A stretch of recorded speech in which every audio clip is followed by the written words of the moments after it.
maganda ring lalaking kagaya mo, Nelson. Yun ang sinasabi natin. Ang dami. Yung isa, nagsabi pa na may tungkulin. Hindi ako nagkakamali, ay mga 15 siguro yung lumapit sa akin. Tama. Yung tuwang-tuwa sila na mayroong pagmamalaki sa kanilang puso. Opo. Kaya hindi ko maintindihan kung bakit mayroong isang vlogger na napanood ko. Akalain mong sinasabi niya, Nelson, na gusto na raw akong ipatiwalag ng maraming kapatid sapagkat kinahihiya daw nila ako. Dahil bakit daw ako nagpagawa ng ng isang billboard na kasama si Ginoong Pastor si Apollo Kibuloy. Opo.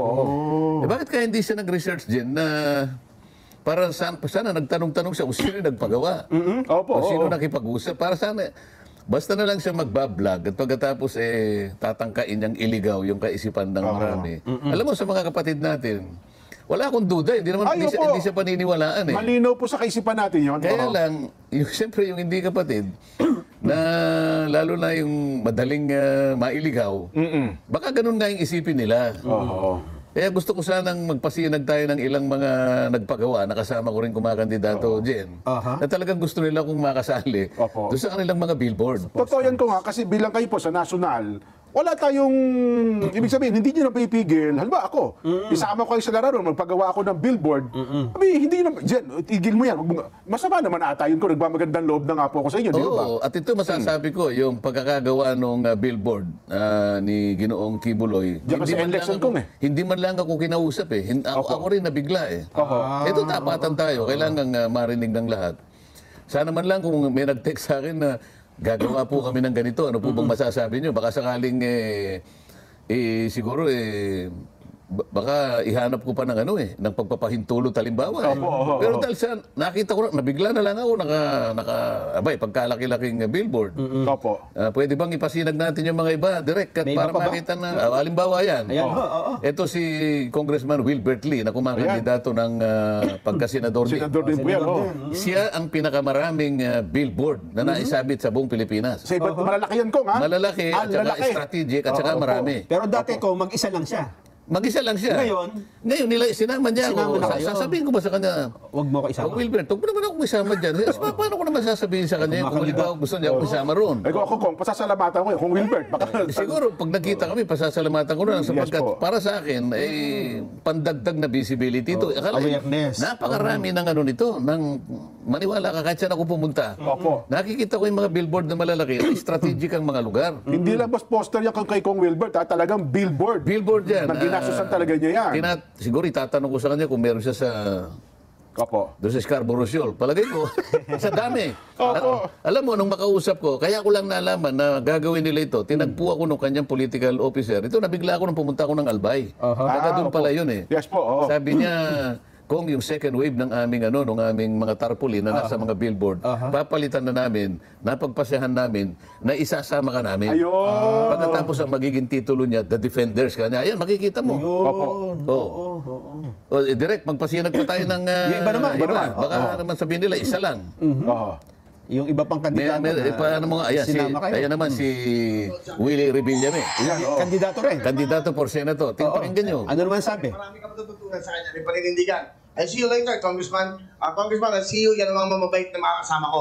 Mga independent kami, pero gusto ko yung mga independent na may sarili paninindigan. Sinasama niya ako. Meron pang isa dyan Meron pang isa direct. Ayan. Pasok ako sa Senado, kailangan mag-aral ka. Kagabi yun, magkasama kami ni Congressman Marcoleta. Tinagpo niya ako. Nagtanong ako sa inyo tungkol sa batas. Yan po, kahapon niya, kagabi. Napakabuting tao nito, napakasimple. Siya po ay isang kapatid sa iglesia. At ang nakakatuwa dito, marami akong tinanong sa kanya at marami akong natutunan. Especially sa mga estudyante. Una-una, kung tatakbo ka, dapat alam mo yung pinapasok mo sa gobyerno. Yan. Kasi nasabi ko, tumatakbo silang senador, pero gusto nila kong makasama. Sa iba't ibang kaparaanan. Ano naman ang gagawin ko sapagkat ako rin naman gusto ko rin kahit papaano magamit ko rin yung maraming paraan na makilala ko ng ating mga botante sa buong Pilipinas. Alam nga naman, pigilan niyo yan kung hindi mali naman ko. Meron pa nakikipagtandem sa akin. Kailangan malaman natin. Hindi, ito yung pagpunta ko sa Juan. Ito yung kukwento ko muna. Sa Gisag ng Laguna. Ito yung sinasabi ko, nagpunta ako sa Kapitolyo ng Santa Cruz. Nandiyan sa Santa Cruz. At pagkatapos ay tinagpo ko yan. Ayan ang mayor ng na Santa Cruz. San Luis. Napakaraming tao, namimigay siya ng mga 4-piece. Opo. At saka iba't iba pang mga regalo. Napakaraming kapatid dito na bumati sa akin, kaya gusto kong ipasinag yan. Opo. Yung sinasabi ko sa inyo kanina na may pagmamalaki pa na binubulong sa akin. Yung provincial assessor, sabi ko nga sa iyo, ay kapatid pala. Yung provincial sa jail, ano nila. Opo, provincial jail. Provincial jail. At saka napakarami pang mga kapatid. Na siguro mga 15 ang lumapit sa akin. O ngayon, iwanan natin yan. Yung iba pang mga... Mga posters na kasama kayo. Opo, Ayan. Ayan, no. Ayan, tumatakbong gobernador, dating Congressman Sol Aragones. Sa Laguna rin, opo. Ayan, nga pala, no? Ako pa yung pinakamalaki kaysa sa kanilang mukha. Nakita mo, sasabihin ko ba, huwag mo ko ilalagay dyan. So ito ay hindi kayo nagpagawa nito? Hindi ako silang nagpapagawa. Ngayon gusto ko para, kung nakikinig sana at nanonood yung vlogger na babae, Oo. alam mo, kung sino ko man, dahil hindi ko naman siya kilala, Trinity na rin yun, ano? huwag ka naman gagawa ng gano'n na para bang palalabasin mo ng mga kapatid namin na ikinahihiya ako. Samantalang, sabi ko nga sa'yo, sana makasama ka doon sa mga sorties namin para makita mo kung paano yung pagtanggap nila sa akin. At saka itong nakikita mo ito, sana nanonood ka rin. Hindi po ako may gawa niyan, sila po. Wala po kong gastos dyan. Ayan, gobernador ang kanyang tinatakbuhan. Gobernador ng Laguna po yan. Meron pa. Sige, direct, baka makita pa natin yung iba. Ayan.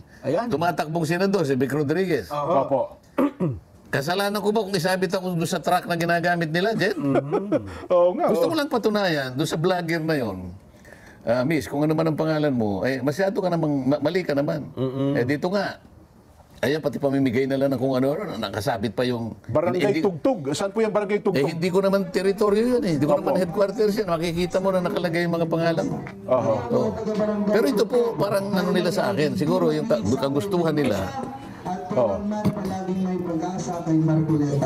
Ayun. Yan. Sinasabi pa nila yung pangalan ko eh. Wala ako dyan, hindi ko teritoryo yan. Pero tinuturuan nila yung mga tao. Sabi pa nung isa na lang po iboto natin kanila. Ngayon, sasabihin ko ba sa kanila, Jen, Nelson, na itigil po ninyo yung ginagawa. Ayan po mga ginagawa nila. Gusto nila supportahan kayo, hindi ba? Oo. Ayan, binabanggit ang pangalan. Sige, direct. Yan. Kilala niyo yan, Congressman Congressman. Gaston Bunting, opo. Doon sa Paranaque. Ayan, Sasabihin ko ba sa kanya, Congressman, huwag mo nang gagawin yan. Yan na naman, kumakandidatong mayor naman sa Santa Ana. Santa Ana, saan po yan? Pampanga? Pampanga. Ayun, nakita mo yung pangalan ko nilagay doon. Pati yung middle name ko nga nilagay pa eh. Para malaman nilang taga Pampanga kayo, Kong. Sige pa. Yan. Lumalaban ng board member sa Pampanga. Nakikita mo yung litrato ko kahit medyo maliit lang pero nilalagay nga nila. Anong ibig sabihin ng lahat ng ito, Nelson? Talagang gusto nila kumaisa. Ayan, mayor ng Mexico, Pampanga. Ganun ba? Yung kapatid niya, pinakulong ko pa eh. Kaya maniniwala ka. Ito, magtataka ka. Si Mayor Tumang, yan ang kumakandidato. Kapatid niya yung pinakulong ko. Isipin mo. Yung kinontempt nyo sa ano, opo. Nakulong. Ayan, kasama yung litrato ko. Miss, kung nakikinig ka, sana makita. Ayan, mayor na naman yan ng malaban ng vice mayor, sinama na naman ang pangalan ko. Ibig ko sabihin, napakarami pong kumakandidato na talaga pong gusto nila akong makasama. Ang motibo po ay nasa sa kanila. Hindi ko naman po kayang panghimasukan. Ang tanging naiisip ko lang, gusto lang nila akong makasama siguro. Baka sakaling ako po ay nakatutulong din sa kanila. Plus factor sa kanila yun, Kong. Maaari. Kasama nila kayo. Ikaw ba ay sasama ka sa isang tarpaulin kung wala silang maaring makuha ang ganansya halimbawa? Ayan. Sa Arayat yan. Arayat, Pampanga. Nakita mo bang ako bang pinakamalaki ang Parang litrato? kayo nasa likod ng mga kandidato, Kong. Sana matauhan itong babaeng vlogger na ito na huwag mo nang kalantariin yung mga kapatid namin sapagkat kami ay kami matatag. Ang amin lang iniiwasan dito, baka meron kang mailigaw eh. Baka meron kang baka may maniwala sa iyo eh.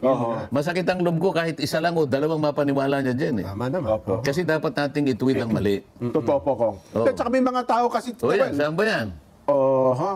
Ayan, isa pa yan Sa Mindanao yata. Saan ba ito? Sa Mindanao yata yan.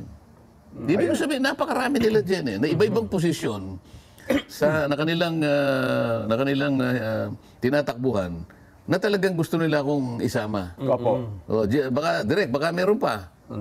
Wala na yata. Kasi dyan kung sa marketing, parang branding no? Totoo Kung ano yung paniniwala nyo, kung ano yung paninindigan nyo, kung ano yung pinaglalaban nyo, gusto nilang makilala na yun din ang posisyon nila. Siguro nga, gusto nilang ma-associate doon sa aking Yes. paninindigan. O ba, wala naman siguro masama doon din.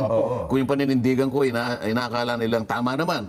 At gusto nilang katigan yun. O sino ba naman ako na sasabihin sa kanila, wag niyo akong tutularan, wag niyo i-associate ang sarili niyo sa akin. Pwede Pero ba pa isa naman pala yun? kong, may nakita pa kayo sa Candelaria, Quezon. Si Mayor Maki Buong Galing. Ganun May ba? mga pictures, may mga posters din po kung pinicture nila na Kasama siya. Ang dami po sa buong Candelaria ko. Disyembre pa lang din, na Ayun na sinasabi nga ko. po, Baka mamaya, yung babae niya, pagka umabot ng halimbawa January, baka malito na siya sa dami ng mga tarpulin. Kaya medyo ngayon pa lang, ay mag-isip ka na, Miss Vlogger, dapat maintindihan mo na marami talaga ang kumakatig sa paninindigan natin. Pero ako naman, Kong, yung mga kapatid, na lalo na po yung mga malawak na kaisipan, naiintindihan po yan, Kong, eh. Ano ha? Wala akong duda dyan. Opo, Wala opo, akong duda. Ang problema niya lang doon sa vlog niya, meron pa naman siyang parang pamagat. May clickbait po. Oo, ipinatitiwalag na ng kanilang mga kapatid. Talaga. Siyempre, alam mo, nakita mo, kagigising mo lang eh. Hindi ka pa nakakahigop ng kahit anong kape. Mabubuwisit ka rin dyan eh. Ano, di ba? Kaya minsan, Kong, pasensya na po. Ako naman, Kong, ako maniniwala ko, ayaw nyo ng kaaway. Pero para sa akin, Kong, makikita ang isip nun. Makitin talaga. Makikita ang isip mo ng babae ng vlogger na Siya yun. hindi na natin siya pinapansin eh. Yung maaari lang na mailigaw niya, madaya niya, yun ang ating gustong yun ang gusto nating Maitama. mabantayan, Ayan, opo. maitama, para wag siyang mahiwalay. Ayun. Ako naniniwala ko, habang paparapit ang eleksyon, paramihan pa po ng paramihan na pwedeng mga tumatakbo, lalo sa local elections, ay isasama po ang inyong mga larawan, Kong. Pwede ko talaga mangyari. Mari namang mangyari yan. Opo, oo. Ay, palagay ko baka masira ang ulo ng babaeng vlogger na yun. Kasi dapat Sana naman mo, gano'n. Opo, oo. Ang akin lang gusto baka mangyari, baka mahimasmasan naman, ituwid niya yung sarili niya, Oo. at maaaring isang araw mag-text siya sa'yo, Jen. Ayan, sabi niya, Humingi pues, siya ng dispensa, tatanggapin naman natin. Ayan, opo. Ayan. Kasi in-isolate niya yung isang billboard lang eh. Na isang taong kasama niya eh. Palagi ko naman nakikita niya yung kamukha nung pinakita natin yung isang congressman, nakabalagbag, napagkalaki-laki doon sa may eleksyon. At meron pang katambal yun, nandun sa may malaking, hindi ko, Startolia papuntang Batangas. Opo. Dalawa yun eh. Opo. Hindi man lang niya nakita yun. Kung Wilbert yan, opo. Maniniwala ka na. Hindi, iba pa yung kay Wilbert. Yung sinasabi ko ganun sa iyo, yung tumatakbong congressman ng Laguna. Naglagay sa SLEX naglagay at saka din. doon sa papunta sa Batangas. Dalawang mag-asawang malaking billboard. Hindi ba niya nakita yun? Kasi dito ata kong kinukulayan nila kasi ang kasama niya raw si Ginong Apollo Kibuloy tapos pagkalaki-laki doon sa LX, kapansin-pansin kasi talaga. Hindi niya alam, parehong kandidato yan. Ang kanyang ini-insinuate, ako ang gumawa. ako nag-install. Kayo nag-initiate. Para lamang siguro makaagaw pansin, isinama ko daw siya. Yun naman ang pangit doon sa... Di ko malaman kung saan papunta yung analysis ng babae na yun. Di kaya inaway ng asawa yun, kaya nagkagano. Ako baka sa tingin ko pa, wala pa kasawa yun, Kong. Sige, pabayanan natin. Opo, iwanan na natin Importante yun, lang ay Naipaliwanag natin. may katama natin, may paliwanag natin para sa ating mga kababayang pwede niyang mailigaw, baka sakali. Totoo po, Kong. Ayan. At saka yung mga nagtatanong din po, at least nasagot na po natin ngayon. Ano, ha? Naghahanap ng paliwanag. Oo, kasi may mga nakapanood ata ko, may mga nag-share ata ng vlog na yun. Sabi ko, imposible ka ako, mamaya manood kayo sapagkat magpo-programa tayo ngayon. Kasama ko ang Kong Dante Marcoleta.